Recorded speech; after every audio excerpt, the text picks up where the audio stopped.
Yeah, $200 for a controller that still needs software updates. Like, if I'm paying $200 for a controller so that I can fix the joystick drift that they pretend doesn't exist, and then I still have to update the sucking controller just to play the game. This is what nobody actually wants to talk about in the gaming industry. We don't need any more games. Alden Falas is back with a video, and this isn't even a video about Limbus Company. How is he doing it? I had to make a video about toxic positivity, and that was the plan. Oh god. The outline was locked in. Oh god, guys, he tried a new microphone. We shamed this man into trying to use a new microphone. You can't escape, Alden. I will find your microphones. And I swear it would have looked and sounded very professional. For once I was being responsible to get things done on time. Until I started voice recording it, and I realized, wait, not actually mad about toxic positivity. What I'm mad about is what toxic positivity replaced. Because there's a word we used to use for people. Wait, hold on. Did you hear that? What I'm mad about is what toxic positivity replaced. Because there's a word we... It happened again. Alden, try it over. Try it again. Try it again, Alden. Whatever you just did, undo it and try something else. You can't stop. You can't stop it.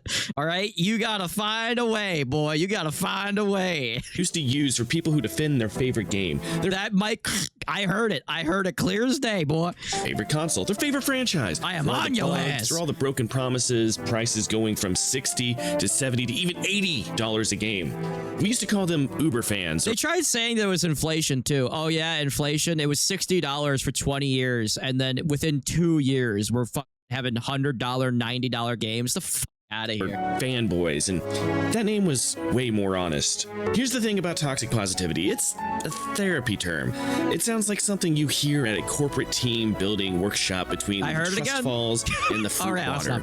Is that supernatural, dude? Is that supernatural in my Alden Fanlore video? Oh my god, he knew I'd be watching this. He knew. And in that context, sure, it's a valid conversation. In gaming, that language handed corporations a scapegoat, an ability for them. Bro, stop making Limbus Company videos, and now everything is just stock images and GIFs from Tumblr. To write off what we had to say against them as the rants of a madman instead of the defense of super loyal fans of the hobby.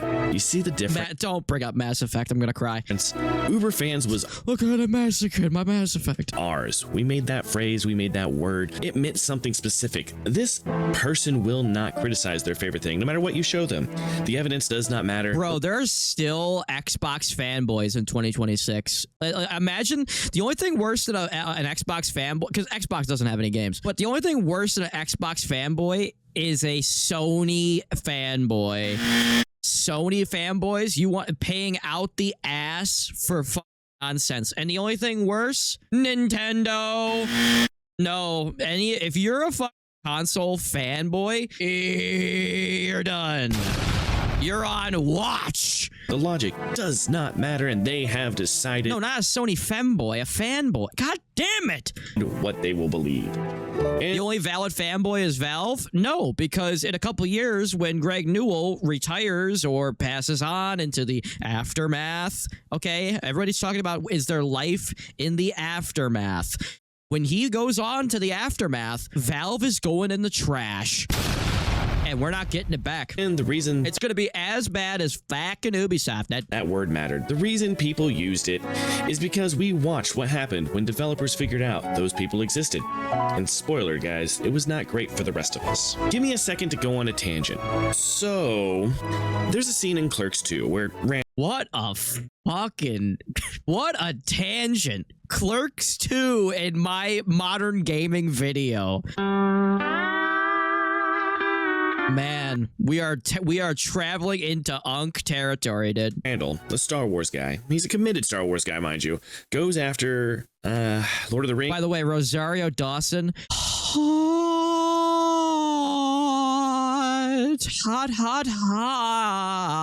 In front of a customer. The video can continue. And worker who just happened to be fanboys. And when I say he goes after it, I mean he goes after it with such intensity, such commitment, such complete absence of social awareness that the customer physically throws up. He does not stop. He finishes the argument. And that's the scene. A man who cares so much about the thing he loves that his criticism What the fuck is Clerks 2 even about, dude? of the competing thing makes someone sick. And he decides the argument is still worth finishing. He decides to point out the flaws in the other thing, while at the same time, the customer and coworker were trying to do the same to him. Now, I'm not telling you to make anyone vomit, but look at what Randall is not doing in that scene. He's not hedging his bets. He's not saying, well, Lord of the Rings has its merits. He's not softening the take because those in the room are comfortable. He's not checking whether his opinion is welcome before. It's almost like that's what I do. I just hit you with my opinion, and I don't give a what you fucking think. He gives it. He has a position. He knows why he has it. But if I make somebody vomit, I'm walking away. I'm like, oh shit, I'm not trying to catch a case. And he is saying it out loud, regardless of who is standing there. And that's what loving something looks like. You don't love something by quietly accepting everything around it. You love it by being willing to hold. You also love it by allowing it to die. And unfortunately, people are just not willing to just let properties die. They're just like, no, we have to have a 17th game in the series, even though it hasn't been good for the last 17 years. The line on why it's better, why the alternative falls short, why it matters to you specifically, even when the person next to you would rather you didn't. Before you attack me saying this sounds just like being a fanboy, well, it is being a fanboy, and you're not wrong. Just let me. And that's why I'm not a femboy or a fanboy. Look for a minute and see if I can sway you over a bit. Because the console wars were full of people like Randall, and I know that sounds like an insult, but stay with me. Hopefully by the end of this, you will see Randall as the hero here. The console wars were stupid, embarrassingly so, and I mean that with this new like model of Alden Fowler, where he's just like, I'm just gonna be spitting my shit. I don't care if you don't listen. I don't care. I'm about to talk my shit. Complete affection. PlayStation kids, the Sony ponies versus the Xbox kids versus the PC master race. I will admit, Xbox, if it wasn't, if the 360 wasn't a pile of shit in a box and it actually ran without dying after 2 minutes of playing a game, I feel like the Xbox would have won the console war because it just ran games better. It had like a larger variety of games. Like the PS3 was great for like the handful of exclusives, but like the 360 was still a piece of trash. Like, I've never seen a console that had so many good games that couldn't run them. Like you would play the game and the system would overheat and die, and you'd have to go buy a new one. But if it was actually working, if you managed to get an Xbox that like didn't blow up after 2 minutes of playing it, you would be in you were in heaven. Guys who never once in their lives have been outside versus the Nintendrones who were technically right about some things, but made absolutely sure to be smug as shit about it when they were. And I know a Nintendo person. Personally, he's a friend. He's a good guy. Him and his son both are obsessed with Nintendo, and it don't matter who they sue, what bad business practices they implement, or what small channels they shut down. They will defend it. There was a time where if you wanted to play Nintendo games on your YouTube channel, you had to fill out a request form and send it to Nintendo, and they would have to look at your account and see what kind of content you make and if you're even allowed to be in it. And then they would take over your account and you could only post Nintendo content. It was the weirdest thing I've ever seen a company do, and nobody talks about it. Nintendo to the death. And if you've ever seen a Harmon Smith take, and if you haven't, I envy you. Hold on. What is this algorithm? What is your algorithm? Nintendo to the... I like to do this. I like to check people's algorithms. Death. You can learn a lot about a person with their algorithm. If you've ever seen a Harmon Smith take, and what is this? Oh my god! I got Alden Fowler to start watching Kino Casino. Kino alert! Kino alert! Oh my god, the downfall of the court. Yeah, there we go, boy. The world is healing. And if you haven't, I envy you. I have just heard of him this year, and already my brain cells are dying. Those of you who... Bro slipped Kino Casino into 1,000 people, in front of 1,300 people. Have, though, understand what I mean when I say there are people out there who will perform Olympic-level mental gymnastics to defend a company that just charged you $80 for a game that was $40 on the Wii U. The obstacle course this man runs, the hoops. And by the way, I can't say this enough, the prices of games will not go down now that there's no discs. We're like the price of games are going to continue going up because they're going to go, well, listen, just because now that we're not held back by the disc, we can make these games way larger and way better. You're going to have to pay us $200. He jumps through to justify that. Meanwhile, it's all made with AI and it's all procedurally generated shit like Starfield and sucks dick anyway. I have watched arguments that require more faith than any religion in the world to follow, and a strong fart could blow them over out of this man's mouth. What the fuck did you just put in my... What did you just put on my screen? Balor. And here's the maddening part. That energy used to be directed at Nintendo, at Sony, at Microsoft, from the outside. When Xbox pushed always online DRM in 2013, the PlayStation community did not stay quiet. They did not say, well, I'm sure they have their reasons. They made a video of... If discs are gone now, why are people still on consoles? This is what people don't understand. The consoles are just computers. They're just smaller, shittier, closed system computers where you can't use whatever controller you want to use. You have to use the proprietary controller that Sony overcharges you on and throws in the, ooh, it's got vibration. Ooh, now you got to pay $200 for a real controller, dude, if you want to replace your Joy-Cons. Like, out of here. I don't need the controller to have these bells and whistles. Don't put a bunch of shit in a controller that I don't want, don't need, and then use it as justification to overcharge me on these controllers. So sick of this shit. Ugh. Two people handing each other a disc to share games and upload it. And the thing about PC too, by the way, like a PC, you can hunt down an old PC game and you can get a disk drive, like a USB disk drive, and install the game, play it, give it to your friend, do whatever the fuck you want. It's ugh. To the internet, and the internet lost its mind. Microsoft also with a PC, you can like back up your PlayStation 2 games and play them on an emulator. They look better than they've ever looked before. Reverse the policy. That is the entire... Yeah, $200 for a controller that still needs software updates. Like, if I'm paying $200 for a controller so that I can fix the joystick drift that they pretend doesn't fucking exist, and then I still have to update the cocksucking controller just to play the game. Woo! Case study. Fans fought, the developer flinched, it was super effective, and the product got better. But the moment those same fans tuned inward, started defending their own platform the way they used to attack everyone else's, the pressure system broke. Developers figured out that the fans would absorb the backlash. Oh yeah, and the other reason why consoles are so here's the thing. You either spend $10,000 to make a computer because RAM, the price of RAM, it's like $3,000 for like a stick of RAM. Becoming a PC gamer nowadays is like nigh on impossible.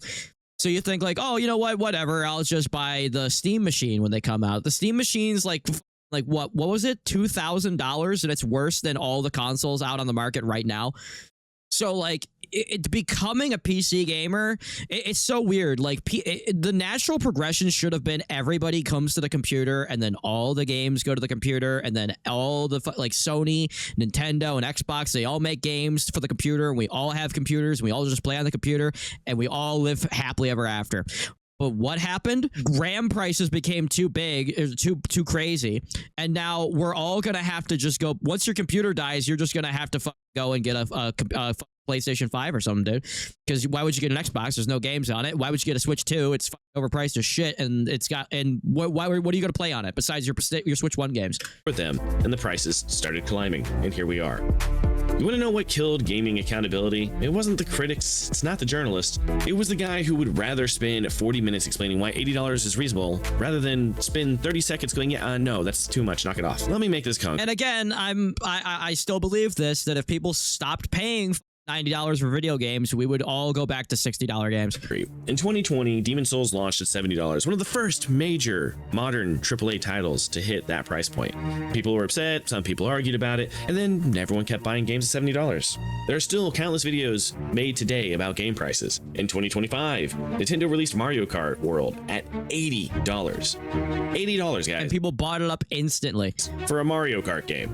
And within about 48 hours, there were Nintendo fans in every comment section explaining at length why this was actually... The only reason why I could justify paying a little bit more for a Dark Souls game or something is because people play those games for years. But the thing is like there are games like technically, like, and that's why GTA is being used as the game to ram these prices through, is that with GTA, you know that there's going to be GTA Online, you know that it's going to have content being uploaded for like the next like 20 years. So that's why people are willing to pay that for GTA. The problem is that they're going to take games that have 8 hours of content, and they're gonna charge you $100 for it. Like, can somebody break down quickly like how long you would have to have a job for to actually buy a game? And then, like, if I had to work like a whole week to buy a single game, and then it is 8 hours of content in it, there's gonna be more Luigis. Actually reasonable. All very thoughtful responses, very detailed and very fucking wrong. I'm obviously talking about Mario and Luigi. You see the pattern? Nobody said no. Nobody said no loud enough because the Uber fans absorbed the backlash enough for everything else. Developers are not dumb. They are watching this in real time. Every time a price hike lands, the fanboys do the PR work for free, and the ceiling... And they do that shit too where they're like, what, are you broke? You can't afford the game? Are you broke? It's broke alert! Broke alert! It's smelling poor. Moves up.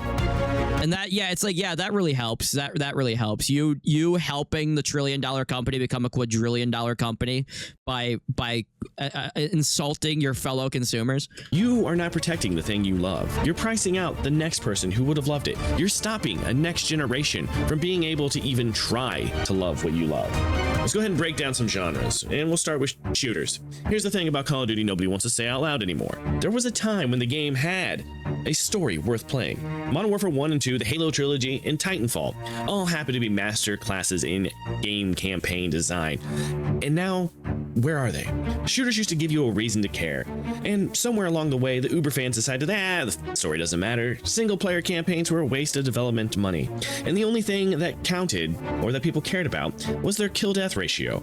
And whatever the current... No, all they cared about was getting the new game that all their friends were getting. Like the reason why Call of Duty like started running away from like the story and the campaign is because every year they'd release a new game and they would create this social pressure where all your other friends are buying the new game, so now you have to buy the game, and it created like this spiral where everybody had to buy the new Call of Duty. And then when they realized that was actually working, they were like, all right, we're just gonna do this every single year, and we're gonna have these people on a hamster wheel because they're morons. Battle Pass rotation was.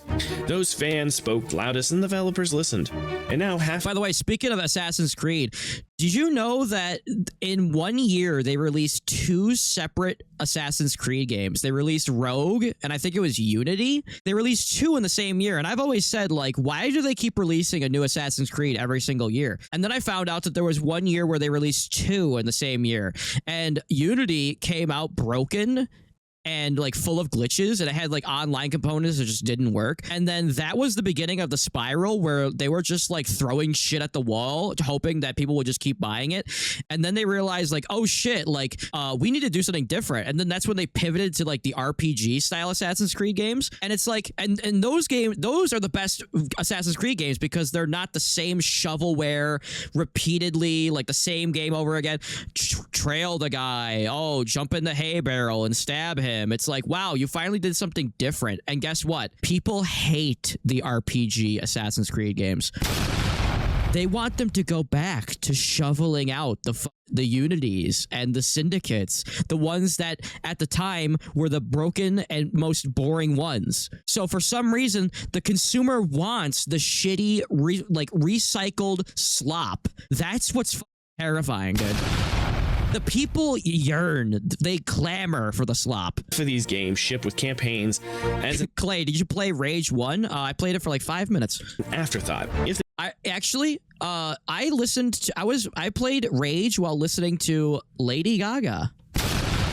Fun fact. they ship with one at all. You want to talk about community-driven regression? That's it, right there. All right, next up would be Souls-likes. And okay, get good. Everyone's least favorite phrase in gaming. And here's where I'm going to be a little fairer to the Souls-like community. And I say this as someone who makes content in the space. Get good is technically not wrong, so put your pitchforks down. There's an overall problem with people not wanting to accept any type of change. Yeah, that's the thing. It's like they don't want change. They want more of what they like. But the problem is like when enough people want something, when enough people want slop, the industry is just like, all right, let's just keep making slop. And then they try something different, and people are so used to slop that they're just like, well, this is different, I don't even want to try it. And then they go, okay, well, no one bought that different thing that we tried 5 years ago, so we'll never try to do something different ever again. Because if we can't have every single dollar on this, we're spending $500 million on this game. If we don't make that back, then we can't take the development time to make it. So you're just stuck with slop because they put so much money into these games. If the game doesn't succeed and it's Square Enix does this too.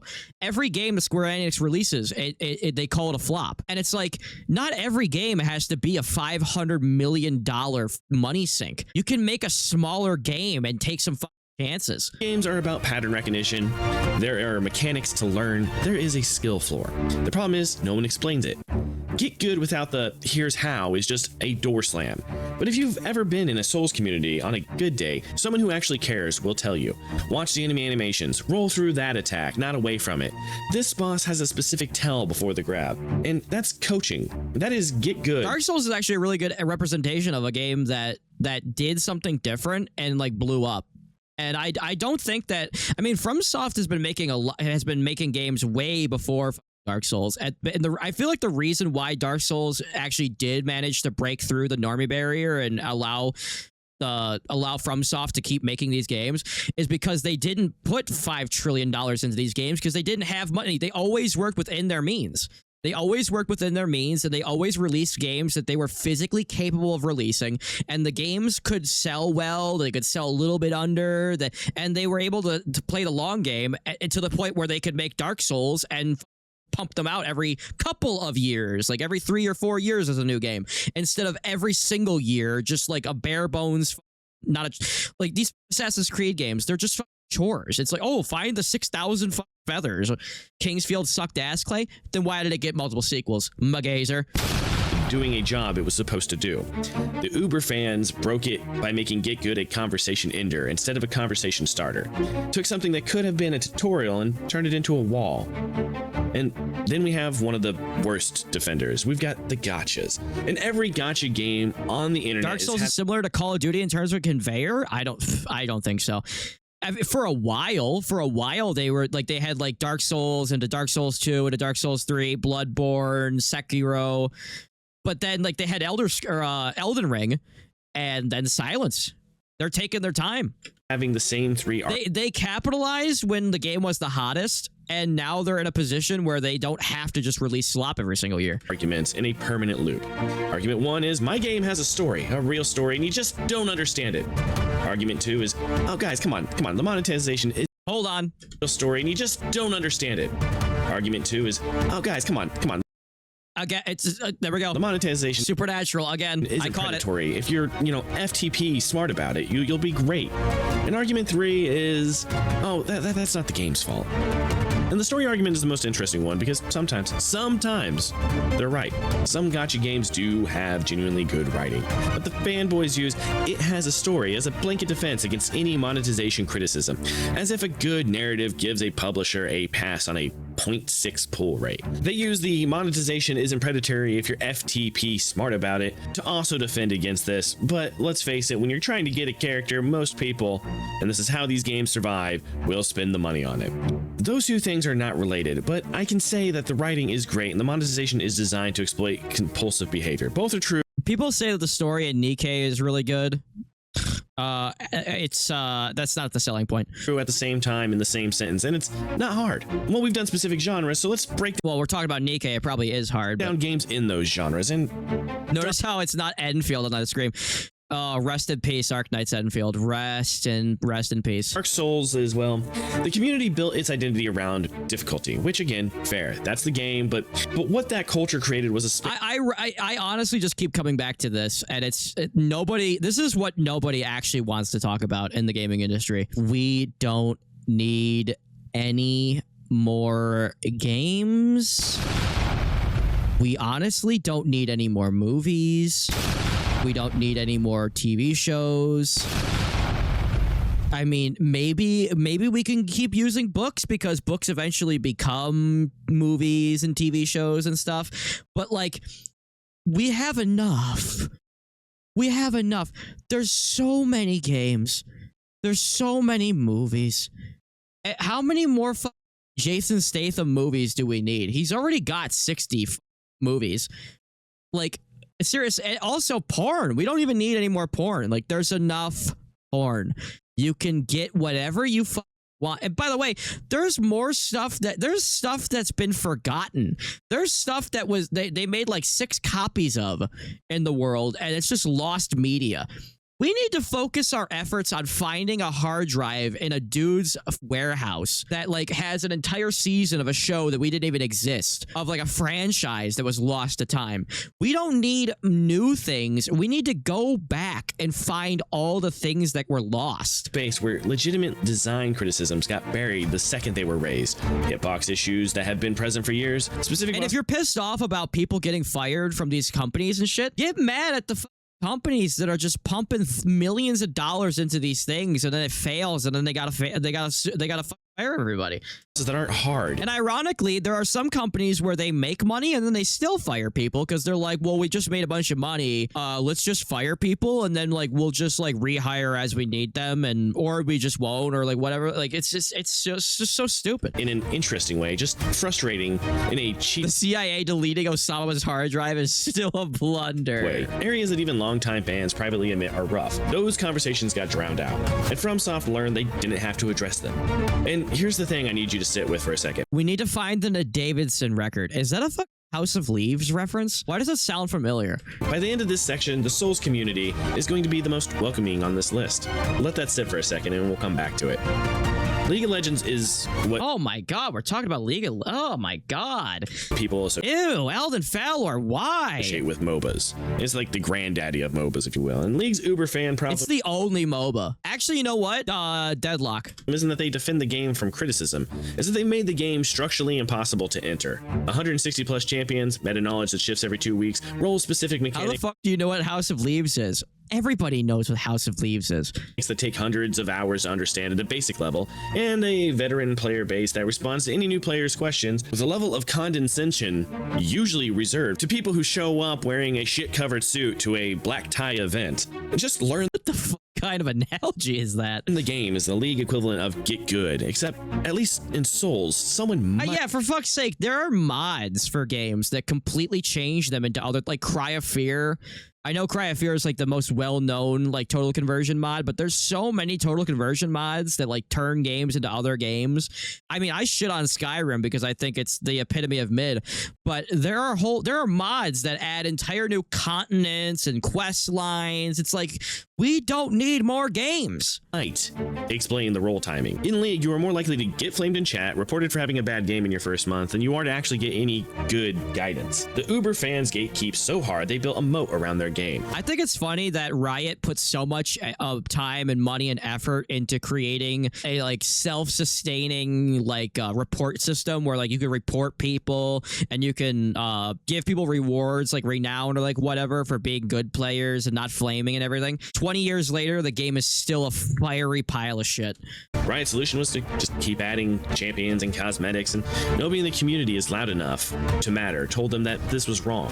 And the new player experience has been in critical condition for years. Yeah, there's not enough time in life to play all the games. Like, it's like, seriously, like people wake up, they work for 12 hours a day, they go home, their bitch wife is complaining, their kids are pulling at their pant legs saying, can you play with me? Can you play? And you're just 1,000-yard stare, just like, tomorrow is the end. I'm ending it all tomorrow. My kids will be better off without me. And then you're expected to pay $90 for the new game that has 5 hours of gameplay in it. And they're like, yeah, but we got Idris Elba to do the voice. No one gives a because of it. Then we've got one that I personally keep getting yelled at for, and it's Nike. Shift Up is genuinely talented. The visual design alone is doing work most studios would kill for. Shift Up mentioned. And the monetization has had problems since launch. And somehow, if you... They don't have problems with monetization. Bring that up in the community, you will find someone within 3 replies who will walk you through exactly why... You know why it doesn't have a problem with monetization? Because they have $60 gacha skins and people buy them even when they're trash. By the way, what is this? What is this AI ear? Is that an ear inside of an ear? What the fuck? Has no one caught that? Has no one caught that yet? The gacha skins are 60. Some people say 50. I swear it's still 60. They're $60. And the thing about Nikkei is that the whole point of playing Nikkei is the characters have their asses and they're shaking their asses. Nikkei will release a skin where the ass is completely covered up and charge you $60 for it, and people like Zombie King will still buy it. That's insane. Pull rates are fair and reasonable and actually generous if you understand the pity system, and they will not convince Also, you literally have to pull copies of characters in this game to progress the main story. They literally lock you, well, not the main story, but like to level up your characters past a certain level. So technically, like to actually progress in the story and level up and get stronger to progress in the story, you have to pull multiple versions of the character. So people are gambling in this game, dude. But they pay for those skins, Clay. We saw, yeah, but fucking, I have a standard. Are committed. I respect the commitment. I do not respect your argument. And we move on to Limbus Company. And I love this game. Let me clear that up before I say the rest of this. The Limbus Company Uber fan community has decided collectively as a group that you are not allowed to have an opinion on this game unless you have read every source. Apparently, you're also not allowed to have an opinion on the community. But let's continue. Book each sinner's character draws from, read both Project Moon supplementary books, and played Lobotomy Corporation and Library. You don't gotta do any of that shit, dude. Just LARP. To completion. Now, this is not the whole fandom, but those of you watching at least know one of these guys. And look, I get it. The Project Moon community is weird because, like, there's a part of the Project Moon community that's just straight up LARPers. And then there's another part of the community that's just like super hype about Limbus Company. If you don't see that other section of the community, you're living in a whole like different fantasy world. Like you're living in a mirror world, dude. Or is dense. The connections that the characters make and the links to other works are truly genius. And the payoff for doing the homework allows it all to hit harder. But here's my actual take, and you can yell at me in the comments section because I know you guys. Yeah, and then there's CLAYMANTICS viewers that are just kind of like, they're just like between two worlds. Going to disagree with me. If a game requires that much external material to be enjoyable. Hey, Big Man Clay, have you checked the wiki? I checked it yesterday. Don't tell me you updated it again. God damn it, Hopper. And the game has a design problem. Full stop. A good game gives you what you need to care about the world inside the game. This is why Destiny had so many arguments. Limbus Company does that. I didn't know anything about lobotomy schmabity or library or Robity before this. Against it because you had to go to websites to figure out what the story was. Well, that's just because Bungie is a cynical cocksucking company that only cares about money. Hence why, which doesn't really make any sense. Well, actually, it does make sense. Sony's got them by the balls, and Sony wants them for some reason to work on Marathon because they bought Bungie specifically for Marathon, but Marathon sucks cock and everyone hates it. So for some reason, they shut down the only thing that was making them money in Destiny 2 and is now forcing them to make Marathon. Nothing makes sense in this industry. This industry is cracked. Outside materials should be bonuses, not entry requirements. The moment that Uber fans are telling newcomers to go play 2 other games, read multiple books before they're allowed an opinion, that's not depth, guys. That's a community gatekeeping a product that failed to be self-contained. By the way, I like communities gatekeeping people because if you don't gatekeep, then you get whatever the fuck happened to Dragon Age. Enough to stand on its own for new players. But these people won't care what I have to say, for I am someone who didn't. However, I do think it's funny when people try to gatekeep the community and they don't even know what the community is that they're trying to gatekeep. That was fucking hilarious. Not do all of that homework. The game is good, but you need to do that homework before you can have an opinion. Should be criticism of the game, not a bar for fans to get into it. Now, I told you the Souls community was going to end up being the most welcoming on this list at night. It's a little sad, isn't it? The community famous for this game will end you is comparatively healthy next to the League's gatekeeping and Gacha's defense squad and Limbus's community handing out a mandatory reading list. The Dark Souls bard It's not mandatory. Is so low, it's underground. So what do we actually do? To be fair, does Dragon Age even have a community? Well, they didn't show up for the last game, so. And I'm going to be straight with you guys. I'm not going to tell you to go play your backlog. I'm not going to tell you to go. I will. Play your backlog. It's like 10,000 games at least. Retro, and I'm definitely not going to tell you not. I kind of miss what anime fans means. Being a fan of anime means getting bullied. I feel like if you go to work and you tell your coworkers what you're into, you're a psychopath. You shouldn't don't tell them where you live. Don't tell them where you go to, what bar you go to. Don't tell them what you're into at all. Keep it to yourself. We need to bring back shaming people for the smallest things. To pre-order. You've heard that. You know that. It has been said by I don't even tell my family what I like. Exactly. every gaming commenter with a microphone and an opinion since, I don't know, around 2014. Here's what I'm going to actually say, guys. Remember Randall? Not the lesson about passion, the other part. The part where he's so specific, so relentless, and so completely unwilling to soften the take that the person across from him physically cannot. You know what sucks though for Nomo is Nomo's friends find him in my videos. Like they're just randomly clicking on Limbus Company videos and then they see me and they're like, what the fuck is this? And then all of a sudden like, wait, hold on a minute. And then they zoom into the top right of the screen and they're like, Nomo, what is Nomo doing here? It's crazy. Take it anymore and has to. I'm accidentally doxing Nomo every day. Conversation. That is the job. We are Randall. The company has to be the customer. And our job is to be so consistently specific. By the way, Alden Fowler, Uncle Alert. Do you remember Army of Two? There's a fucking game. Go back and fucking play Army of Two. Specifically, go back and play Kane and Lynch Mad Men.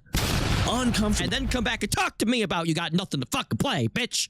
Loud about every price hike, every anti-consumer decision, every time they let Uber fans do their PR for free, that they get sick, that they cannot sit across from the community anymore without flinching, that the cost of ignoring us becomes higher than the cost of fixing the issues.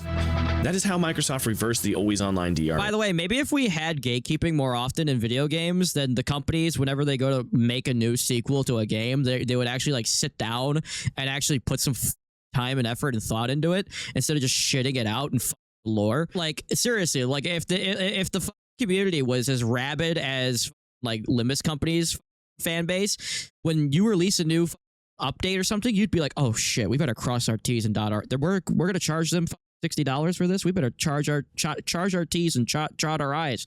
I can't even speak anymore. I'm so passionate. Not by us saying we were vaguely disappointed. Specific, sustained, impossible to ignore pressure from people who knew exactly what they were talking about and refused to shut up about it. So be specific. This game is bad is not accountability. The checkpoint system punishes you for bad AI pathfinding that the developer has acknowledged and not patched for 14 months. That is accountability. By the way, I saw gameplay of Assassin's Creed Black Flag, the remaster. The AI is worse. It's somehow worse than 2014, dude. And they want $60 for it. It's something we can... when you can buy it for $20 at your local GameStop. Spam at the developers on Twitter/X and possibly get a change to. Stop doing free PR for companies that haven't earned it. Randall didn't argue for free. He argued on company time. He argued passionately because he was right. Lord of the Rings is technically 3 movies about people walking. There's a difference. But don't just be a dick to bad games. Reward games that get it right, guys. Loudly, publicly, with the same energy. Because the goal isn't to burn everything to the ground. The goal is to make bad decisions uncomfortable enough. What kind of fucking straw? That's, by the way, that's such a fucking straw, man. Like, oh, it's just 3 movies of people walking. That's like saying that Game of Thrones is just 8 seasons of people walking because there's people in the fucking show walk. It's like other things happen. So Star Wars is just 9 movies of people flying spaceships. That good ones become the easier path.